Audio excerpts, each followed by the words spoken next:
Okay, we might make a start.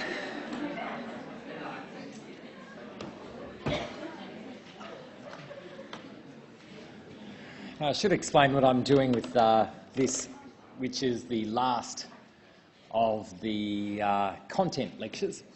And I've kept it purposefully fairly content light because I understand that you've got your assessments this week. There'll be no opportunity to review the content of this lecture in your workshops.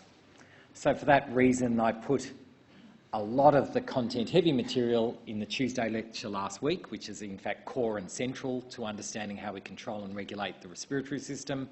And this really is just more applying some of the information and putting a clinical perspective on it.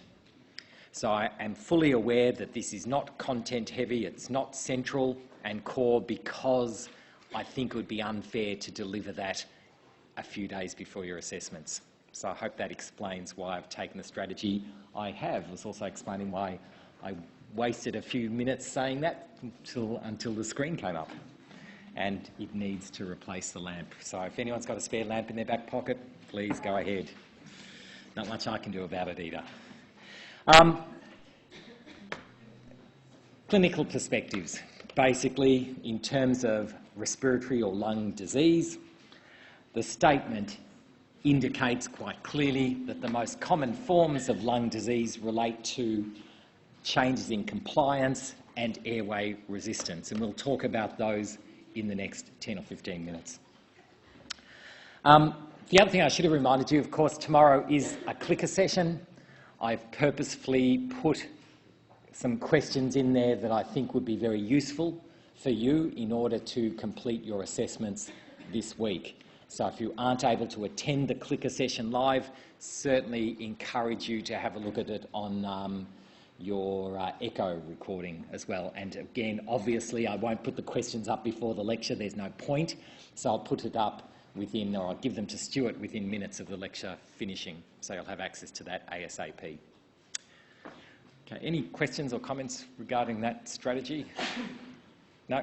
Everyone happy? Good. The other thing also, I'll make sure I check LMS every day, multiple times a day in the next few days. If you've got a question, please use your LMS as well.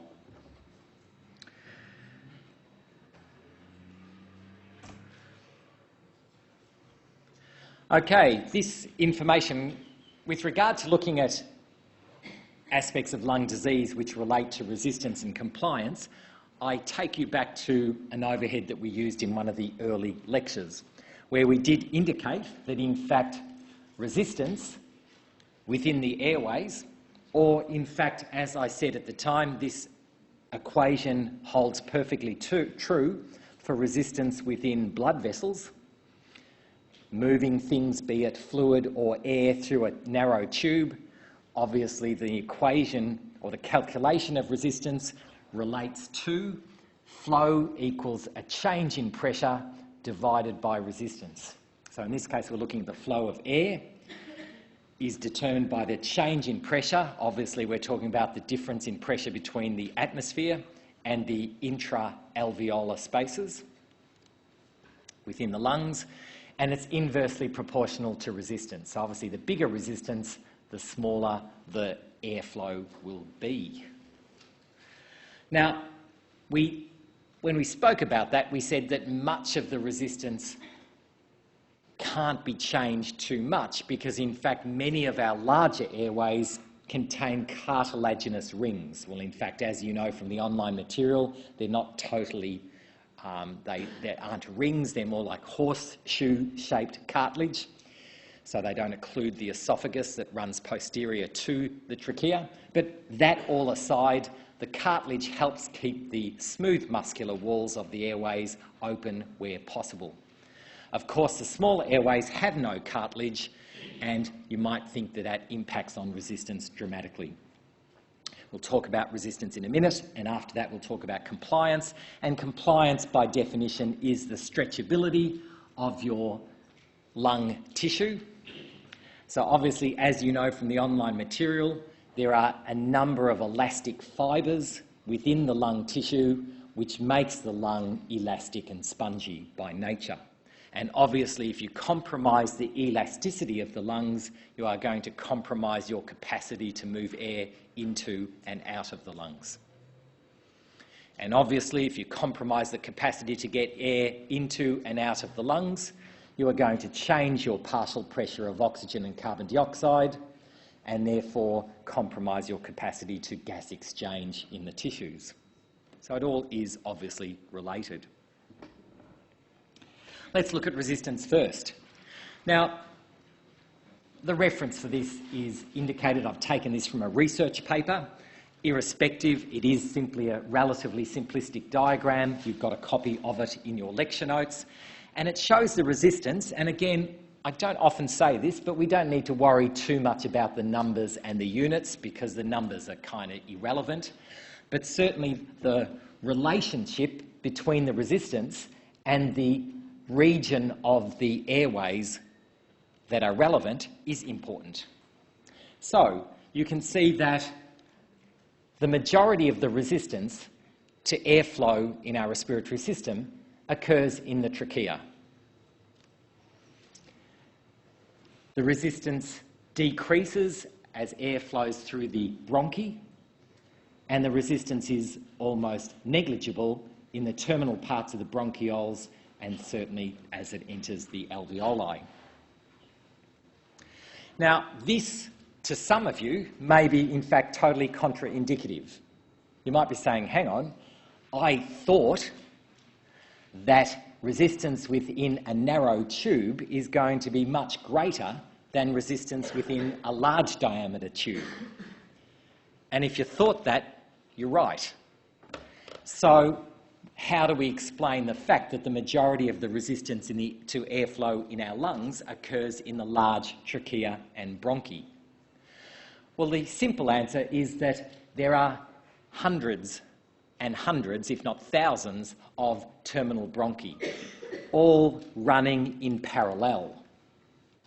So you would be right if the flow of air went from one trachea to one bronchi to one bronchiole to one terminal bronchiole, and the tubes get smaller and smaller, then of course the resistance increases as the tube becomes narrower. But what we need to consider is that you have one trachea, two bronchi, and we get 23 generations or divisions, so that you've got literally thousands of terminal bronchi in parallel. So even though individual resistance is high, collectively the overall resistance is low because there are many, many of them. So that is the explanation to what you might have initially thought was the contraindicative equation.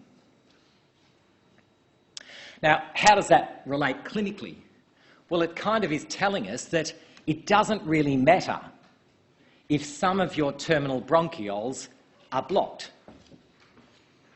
you've got thousands of options. I mean, it would matter if many, many hundreds of them were blocked, but if a few of them were not working, it doesn't matter. It's not going to change the overall resistance too much.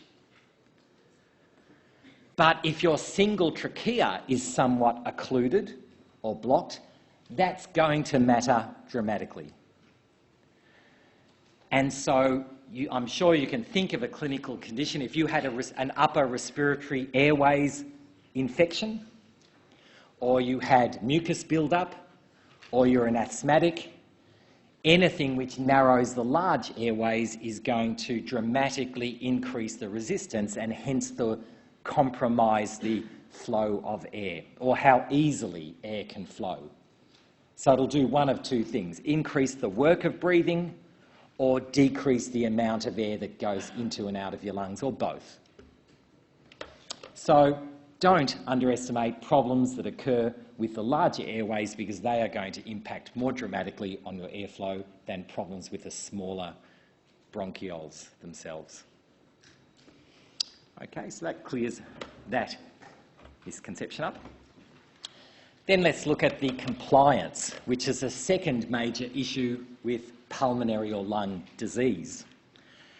Compliance can be somewhat of a big deal. We didn't really spend too much time on it earlier because it doesn't need to be such a big deal, but in a clinical setting it certainly needs some discussion. And so I've kept it fairly straightforward, purposefully. I'm again directing you to a slide or a picture that we've seen previously in a lecture. I think it was in lecture 3, taken from Widmeyer or Silverthorne, which looks at the various pressures in the various regions of the lung. So it is a small diagram here because it was discussed in a previous lecture at length. So in terms of compliance, which is after all about elasticity, we can see that how well a lung inflates and deflates, and don't underestimate the importance of deflating the lung, is described as its recoil property. Now that shouldn't be too unobvious a statement. Obviously, how well the lung deflates is referred to as its recoil ability or property. The other definition is how well a lung can inflate is called its distensibility. So how well a lung can expand or inflate is a measure of its distensibility. How well a lung can deflate is related to its recoil properties, and that hopefully makes sense. Obviously, distensibility and elastic recoil are inversely proportional and related, because one's inflating, the other's deflating. Let's relate that to compliance. Taking this diagram from Widmeyer, Silverthorne does not have an appropriate diagram to show you, but as I keep saying, hopefully this is fairly straightforward. You've got it in front of you and in your lecture notes. So compliance, it's basically a measure of the lung's distensibility. So you see here that we relate changes in lung volume, which is the y-axis, to change in transpulmonary pressure. That is the difference between the alveolar pressure and the intrapleural pressure. And we see that, in fact, the normal compliance or the normal relationship is indicated with the green sigmoidal line, where obviously when the transpulmonary pressure, that is the difference between the pressure in the intrapleural spaces and the alveoli, is great, you get massive increases in the lung volume. What we're more interested in is not so much the normal profile, but what happens if you've got a problem with the compliance of your lung. And that can go in either direction. So if your compliance increases, we see the relationship indicated by the blue line, and if your compliance decreases, we see the relationship in the orange line. So let's quickly talk about that. If we look at a problem with increased compliance, and as I think I say in the next overhead, this is something that commonly occurs with emphysema, the breakdown of your lung tissue. Compliance increases, and that means that its elastic recoil decreases. Its ability to recoil decreases. So, what we see here is a lung that is very easy to inflate because it's not very stretchy. So you only have to have small changes in pressure to inflate your lungs. But the trade-off is that because it's not as elastic, it's very difficult to deflate. So somebody with emphysema has great trouble exhaling because the elastic recoil properties are compromised. So somebody with high compliance has to work very hard to exhale. Inhaling is easy, exhaling is not easy for them. In contrast, and I describe the clinical relationships in the next overhead, somebody with decreased compliance, that is decreased stretchability or distensibility, that would be when the lung is in fact too elastic. So an example might be a fibrosis, where the lung is scarred because of years and years of damage, and instead of having nice, healthy, elastic tissue, it has very rigid scar tissue.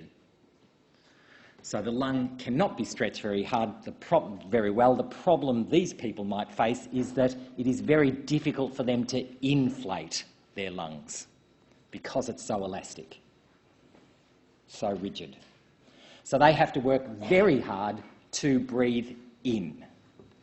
Breathing out is easy. If they can get the air in, it's pretty easy to get it out, but it's very hard to inflate their lungs. In fact, you can see with normal changes in pressure, they certainly don't get full lung volume.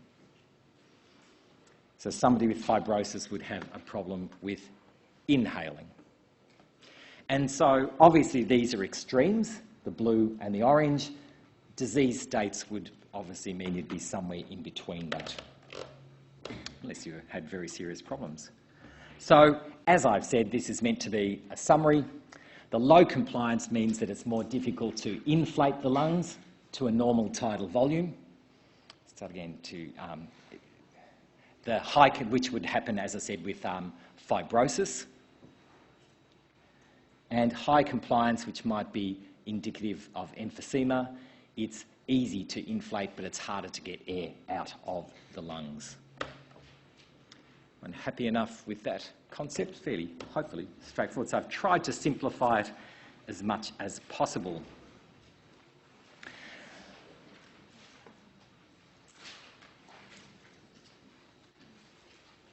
The terminologies they tend to use with lung disease generally come down to one of two types, and I thought I'd introduce you to those terminologies in this overhead. So, if somebody's determined to have a chronic obstructive lung disease, now this can have multiple terms. It might be chronic obstructive airway disease, chronic obstructive lung disease, chronic obstructive respiratory disease. They're kind of saying the same thing. The general terminology these days is COLD, chronic obstructive lung disease. And examples of chronic obstructive lung disease would be emphysema, bronchitis, or asthma. And that's often indicative of a lung that has high compliance that we saw in the last overhead. That is, the work of inspiring is not too difficult.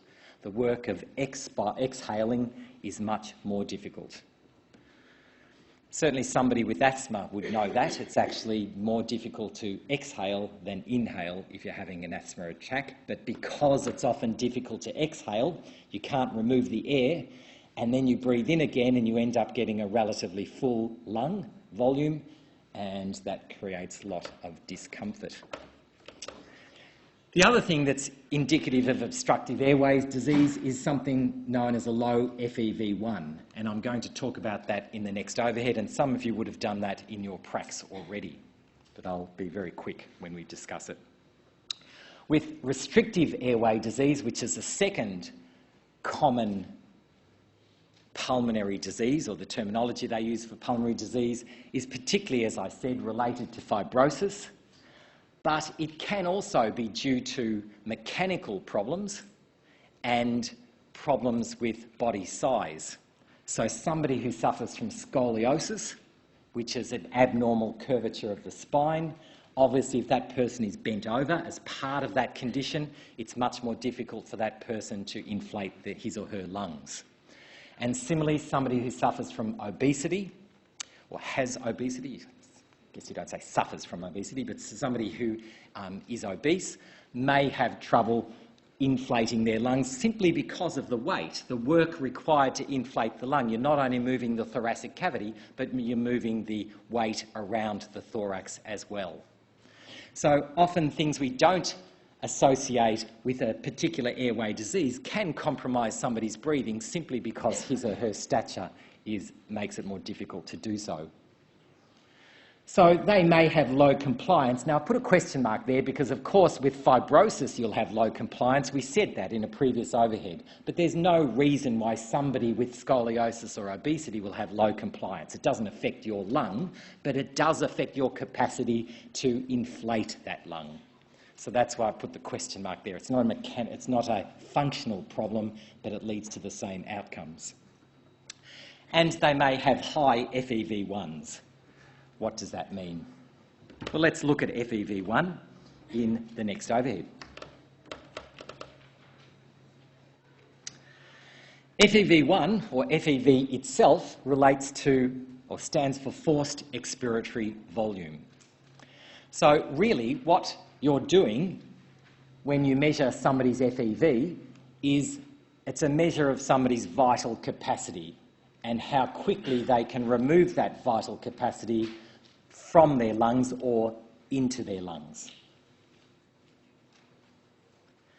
So basically, deconstructing all that, it's if you breathe out as hard as you can and take the biggest breath in you can, that would be a measure of your vital capacity. Similarly, if you fill your lung to total lung volume and breathe out as much as you can, you're breathing out your vital capacity, and when you're doing so, we say this is your forced expiratory volume. So you're removing that air, maximum amount of air from your lungs. We're not so much only interested in how much air you can move out, but how quickly you can move that out. Because obviously if you have obstructive or restrictive airway diseases, that is if your lung is not elastic enough or your airways are narrow and you reduce airflow, that's going to impact not necessarily on how much you can get out, air you can get out, but how quickly you can do so. So for that reason, we talk about something known as FEV1, which is how much of your vital capacity or your forced expiratory volume, same thing. Vital capacity, as I said, works both ways. Forced expiratory volume is obviously what you exhale. In 1 second. Now normally, and if you did the prac, have you done that prac yet? I should keep up to date. Yeah, normally you might have found when you did that in the pracs that you should have an FEV1 of about 80%. That is 80% of the air that you can remove from your lungs at maximum effort will happen within 1 second. The remaining 20% takes longer to do so.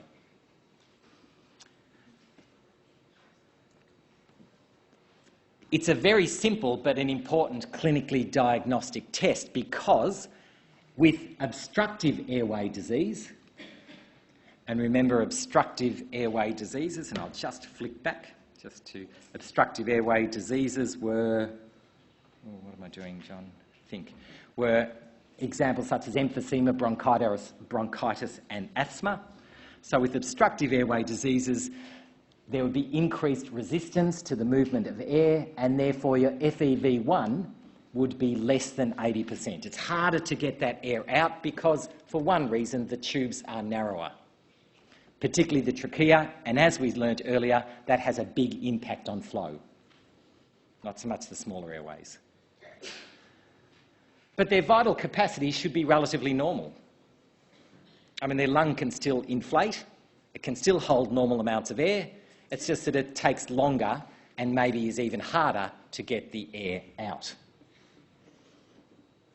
So normal vital capacity but low FEV1 is often a good diagnostic tool to determine whether somebody has an obstructive airway disease.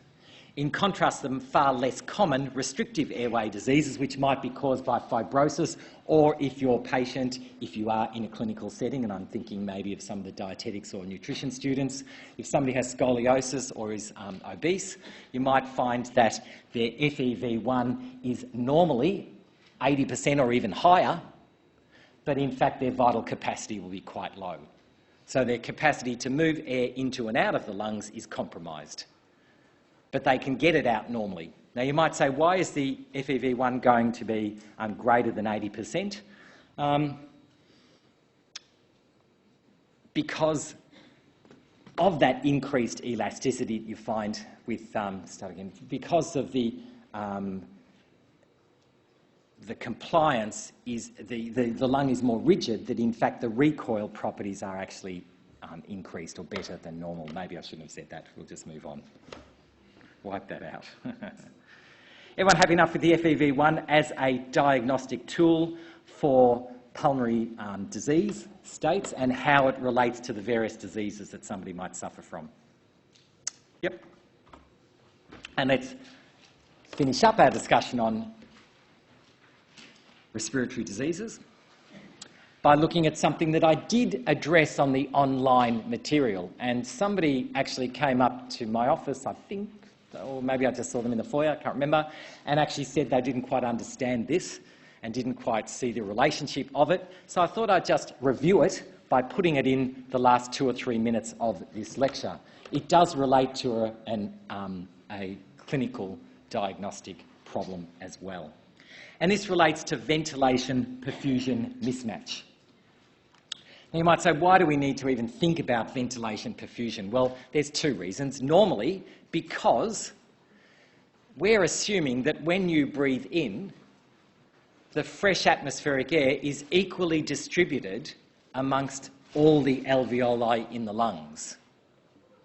Now, if I actually said to you that in fact that's not quite the case, and said to you that in fact more of your fresh air goes to one region of the lung than the other, where might you think most of the air would go? And I'm talking about not like 99% of it, but slightly over 50% if you're looking at a half, cutting the lungs in half, inferiorly and superiorly. So towards the bottom or towards the top of the lungs? If you think of the airways, they point downwards into the lungs. Now you're moving air very quickly and a lot of it into the lungs. It kind of makes sense it's all going to flow right down to the bottom of the lungs. So in fact we ventilate the inferior parts of our lungs, the bottom part of our lungs, better than the superior parts. Now you might say, what's the big deal with that? Well, not kind of too much of a big deal, but we then need to match the blood flow accordingly. There's no point sending most of the blood flow to the superior parts of the lungs rather than inferior parts when in fact most of the air goes to the inferior parts. So in you and I, having a ventilation-perfusion mismatch is perfectly appropriate. It means that we send the blood, the capillary blood, to the parts of the lungs that receive most of the atmospheric gas. Now, how can we do it without having to consciously think about it or having some great anatomical trick to do so? Because we don't have to think about it and there is no great anatomical trick. How do we ensure that blood flow matches airflow? Well, it's nothing more difficult than measuring PO2s. We have these inbuilt partial pressure of oxygen and CO2 detectors in both our alveoli and the respiratory bronchioles. So, for example, and they're continuous circuits, but the one that's most easily able to understand, in my opinion, would be what would happen if you've got part of the lung that has a decreased airflow. So maybe you've got a little blockage of some of the respiratory bronchioles. So if you've got a blockage of some of these respiratory bronchioles, air is not going to be able to move into those alveoli. either less air or no air, depends on how bad the blockage is. So what do we do in response to that? Well, because there will be a decreased partial pressure of oxygen in the blood vessels that leave these alveoli, okay, because you've got less fresh air going to the alveoli, which is high in PO2. Remember, gas exchange happens until equilibrium is reached. So the PO2 of the blood vessels, the capillaries leaving those alveoli, will have less oxygen than other healthy alveoli. And the blood vessels respond to that reduced PO2 by vasoconstricting. And therefore, we decrease blood flow to those regions of the alveoli that have decreased airflow. So it's nothing more complex than that. And the opposite would work as well. So if you've got increased airflow, because they tend to be in the lower parts of the lungs, you get increased blood flow. So you do find we get better blood flow towards the inferior parts of our lungs than the superior parts. But this would also work, as I said, in a clinical setting. What's the problem though? If somebody has lots of alveoli that are not functioning very well because they might have emphysema or something else, what might the problem be? If you've got lots of your alveoli that are occluded or compromised because they're scarred or they're thicker walled or the narrow tubes are blocked, all consistent with emphysema. You might get lots and lots of pulmonary vasoconstriction. And what did you learn in cardiovascular system either last semester or last year? What happens to blood pressure when resistance goes up? Blood pressure goes up. So if somebody's pulmonary blood pressure, remember we've got two vascular circuits, the pulmonary one and the systemic one. So what would you imagine is very commonly associated with somebody with damaged alveoli? Pulmonary hypertension. So lots of people with emphysema actually die of pulmonary hypertension or complications associated with it. That side of the heart is working very hard and it can predispose you to cardiac arrest or heart attack. Probably never thought that broadly, but if somebody you know or have heard of has lung disease and they end up dying of a cardiac arrest, you now know that there is a clinical relationship between the two because of this relationship. Everyone happy enough with that now and my clinical application? And the same thing happens with changes in blood flow. So it's not only a one-way street with changes in airflow, it also occurs with changes in blood flow. And again, it happens in both directions. But obviously, clinically, we would see problems with decreased blood flow. I mean, increased blood flow is not something that happens commonly, but decrease can. So if you've got problems with your blood flow to the lungs, because you might have a little thrombus or an emboli or a bit of, broken down tissue that's clogged up that particular set of capillaries, that decreased blood flow to the alveoli is going to reduce the carbon dioxide in the alveoli.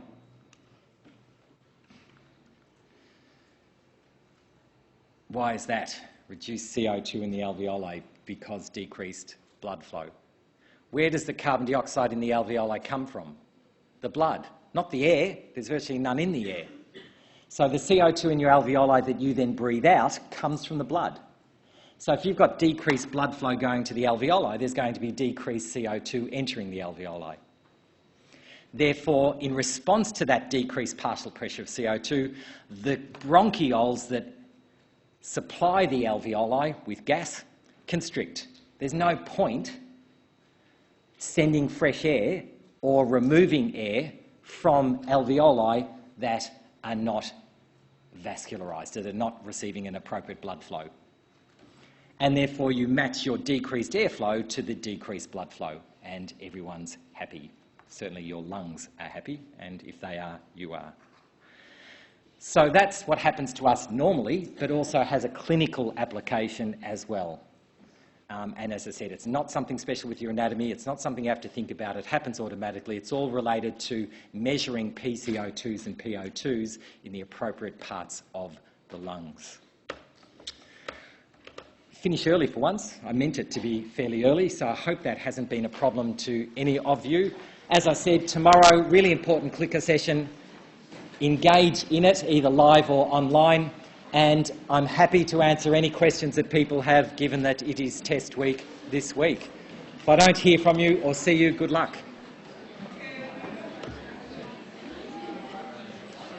Jesse, now I might just, can I put that recording up? So I might just move to the other side. Yeah. Cool. Just got to do this side.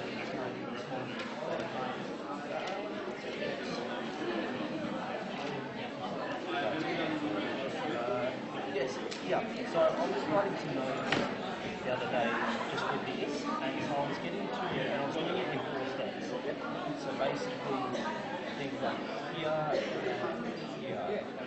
So yeah.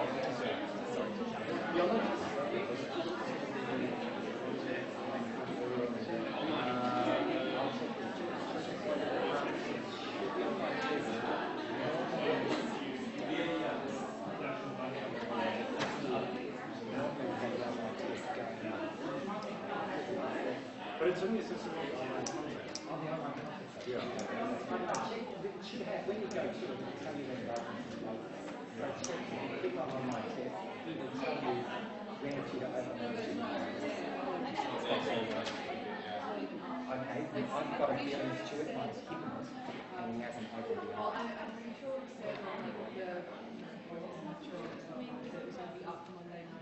Yeah, it should probably be. Okay, thanks for letting me know. I'll let Stuart know. I'm pretty sure he won't know that it's not. He probably just hasn't noticed he hasn't touched it. But I'll make sure he knows that you're about to. No worries, thanks for letting me know. Yes, I was looking at sorry, it. Jesse, I know something quick. 4 regions, yeah, and I think those are appropriate 4 regions. Yeah, of course, because at the end of breathing, halfway through breathing in, at the end of start of breathing out, halfway through breathing out. Would you believe that would be a good way to look at it in case it comes? Yeah, sure. Perfect. Yeah, I mean, what you need to know is that obviously prior to breathing in or after breathing out, it's the same thing. The change in pressure between the alveoli and the atmosphere is going to be 0 because obviously that's why no air is moving, provided your airways are not closed.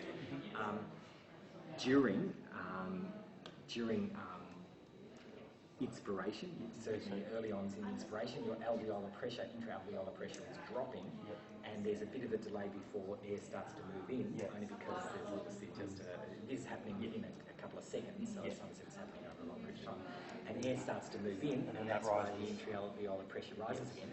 But the other two, intrapleural pressure keeps going down because that's related to the expansion of the thoracic cage. So in fact that keeps going down. Nothing's going in to replace it because it's a closed volume, fairly fluid. So at the end of breathing in, you actually have this anomaly where your lung is inflated, your thoracic cage is inflated, so intrapleural pressure is as low as it can be, but the intra-alveolar pressure is the same as the atmosphere. Now that is, your lung then is ready to recoil. That's because the biggest transpulmonary pressure means that, obviously it's stretched, it's at its peak in that being able to recoil. We'll just go. No, that's fine. No, because we're going through it the other day, and I'm looking at it. I'm thinking that it's best to look at it in all parking centre too, because there is a change with. They're key points. Going down, it stops going down, it goes back up, this continues to go down. So this point in the middle you've got as a key point to what's happening within the alveoli. With the intrapleural pressure, it's just continuing to increase the thorax continues to So I like your point. Now, even though this diagram says it's about halfway, it's not quite halfway. It's actually a little bit earlier on. But just to keep to make sure that people understand what's happening. But the way I would explain it, if it was, I'd say once it starts becoming then, whether that's halfway or not, it's... No, but it's early through the inspiratory cycle.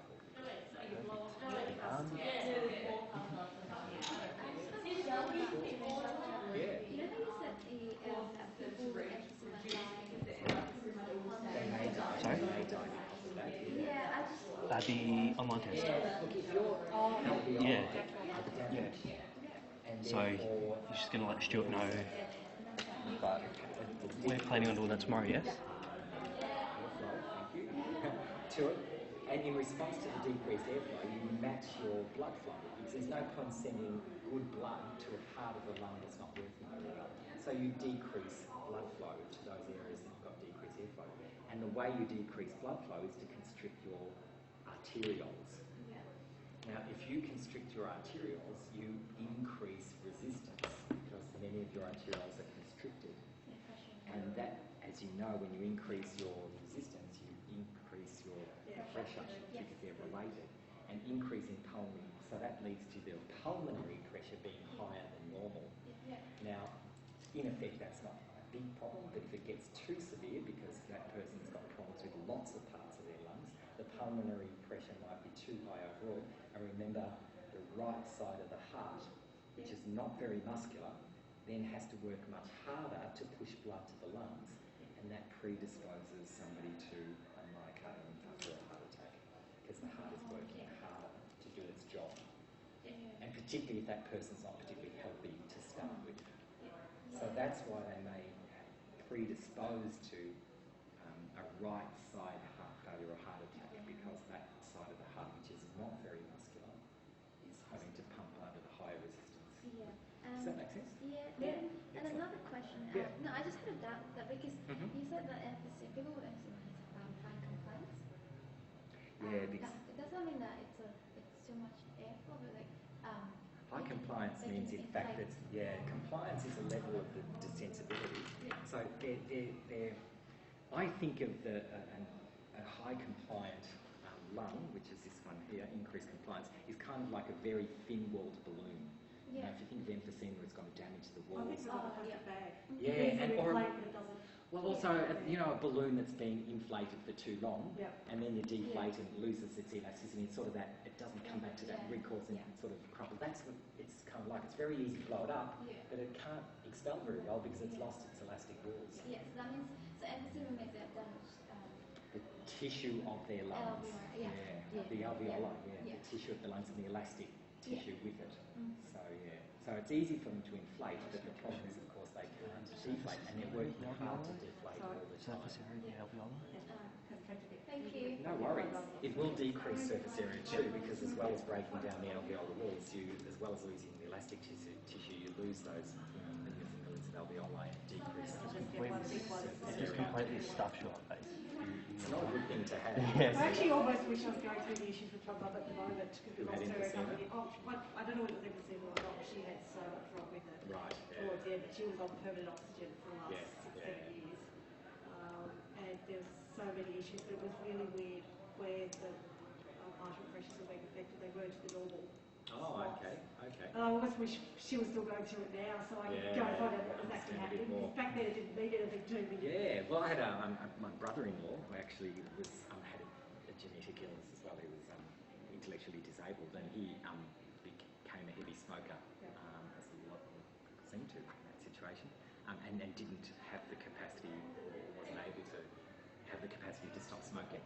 So when he got in his 40s, he had really bad emphysema, and then he ended up going to a sleep clinic because he had sleep apnea, and then they did tests, and he actually had a right side heart attack during the night and died as a consequence. So in fact, it's now quite obvious as to what was going on. Yeah, but it was really surprising to the family. He said, well, he's gone in with the lung problem. We didn't know he had a heart problem. They kind of related because the heart problem was a consequence of his lung problem. Sorry, Jesse. No, that's right. I was also hoping to speak to you whenever you're free. Just relating all this, because I've got asthma. And I'm hoping, if you're able at all, if we can just go over, just so I can understand it a bit more. Yeah, sure. Look, I've got the clicker session tomorrow, and then I've got the school meeting all afternoon, so tomorrow morning would be better. But look, send me an email with some suggested times that you're free, and I'll slot into the one that suits me best, if that's okay. Because then that'll stop the email trail. You just say, okay, these are the times I can make it. I'll reply, yeah, let's meet on that time. Because so we come up with a solution to make a station tube issue over there. Oh, the inner ear, or the inner ear. Yeah, in my case, they basically get stuck wide open. They stuck Wide open. wide open. which Oh, means I okay. start to have autophagy and hearing my voice and my breathing inside my head. That would be Very, Well, I remember side effect of a large I don't know amount what of I weight. had something, and I could hear myself, I could hear the blood flowing through, Yeah. and I couldn't sleep. Because Yeah. it was so off-putting that I thought, this is crazy. As soon as I lie down, I'm fine because they close. Ah, so it's postural. If I'm upright, they'll be open. I was going to say don't fly, but maybe you can fly. Because Yeah, I in can fact, fly. say you don't, some people who can't open them might have severe Yeah. pain associated. Yes, flying's not a problem. Yeah, flying But it's is just, a problem. permanent. It makes, for some reason, it makes me sound like I've got a cold all the time when I don't. Right. So I'll pick up the phone when I'm at work and the first person I get, oh, you got a cold? And it might just be the reverberations of the airwaves. Sound Yes. waves. It's very, very annoying. So my old colleagues used to laugh every time I pick the phone up and they said, no, Fiona speaking. No, I don't have a cold. 9 times out of 10. Yeah, I don't know about what happens with your station Even test. ANT haven't got a solution. I mean, there's ENTs who are coming up with solutions, but they're so invasive by the time they start getting in and trying to plug them up. And it's such a... Once they start doing surgery around here, Yeah, so we tried grommets, and that actually in some ways makes it worse, but at least stabilise the eardrum enough that it mostly stops the pounding of the heartbeat in the ear. Because at least stop the eardrum moving. It'd be nice if I could find a solution to that one, other than put the weight back